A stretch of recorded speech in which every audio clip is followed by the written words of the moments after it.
Bismillahirrahmanirrahim. Assalamualaikum warahmatullahi wabarakatuh dan salam keluarga Malaysia. Sejambak mawar seharum kasturi buat peneraja majlis. Barisan panel hakim yang sentiasa berasimilasi dengan kebenaran.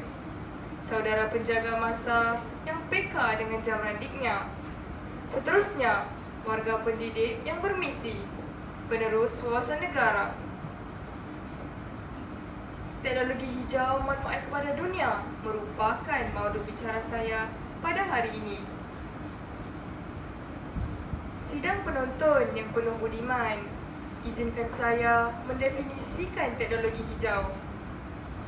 Menurut Kamus Dewan edisi keempat, teknologi hijau bermaksud penggunaan sains alam sekitar untuk memelihara sumber dan alam sekitar semula jadi bagi mengawal kesan negatif kepada aktiviti seharian spesies keturunan manusia. Manakala manfaat kepada dunia pula bermaksud memberi faedah kepada alam jagat seluruh kehidupan.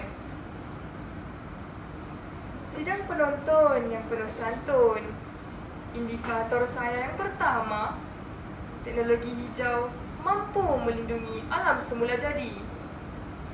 Gas daripada industri yang menghasilkan tenaga untuk kegunaan orang ramai sangat berbahaya. Gas seperti sulfur dioksida menyebabkan fenomena hujan asid yang sangat berbahaya kepada tumbuh-tumbuhan dan hidupan akuatik sekaligus mengganggu ekosistem sedia ada. Jadi, penggunaan teknologi hijau dapat mengurangkan pembebasan gas-gas karbon, gas yang beracun ke atmosfera bumi. Sebagai contohnya, syngas merupakan gabungan daripada hidrogen dan karbon monoksida.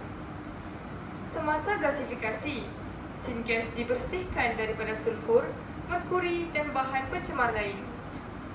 Syngas bersih ini boleh dibakar untuk penghasilan haba, elektrik atau diproses menjadi biofuel kenderaan, bahan kimia dan baja. Justeru, penggunaan teknologi hijau dapat mengekalkan habitat haiwan dan tumbuhan.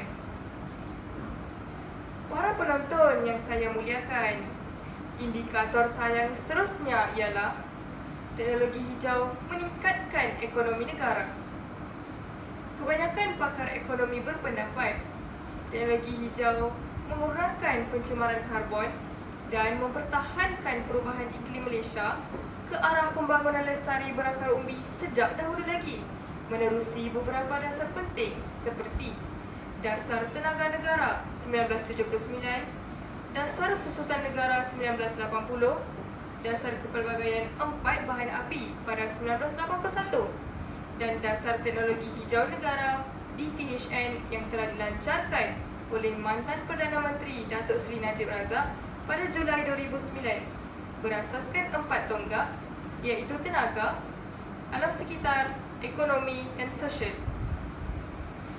Dari aspek tenaga, teknologi hijau mencari kaedah untuk mengurangkan penggunaan tenaga dan pada masa sama mempromosikan kecekapan guna tenaga. Dari segi alam sekitar, kesan kepada alam sekitar dapat diminimumkan dan dipelihara.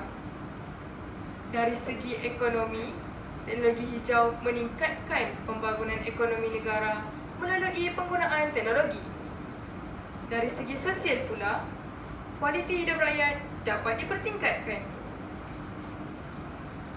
Sidang Dewan yang saya hormati, indikator saya yang seterusnya ialah teknologi hijau membantu ketidakbergantungan tenaga. Hal ini dibuktikan dengan penggunaan sumber tenaga seperti angin, air solar dan hibrid yang hanya bersumberkan alam semula jadi. Justeru, terbukti teknologi hijau boleh dijana dengan lebih cekap tanpa menggunakan kos yang tinggi, selamat dan mesra alam. Dari segi komuniti, teknologi hijau meningkatkan kualiti udara, terma dan bunyi persekitaran. Contohnya, dengan penggunaan kereta enjin hybrid. Hal ini dapat meningkatkan keselesaan dan kesihatan penghuni bandar, mengurangkan masalah infrastruktur tempatan dan meningkatkan kualiti hidup.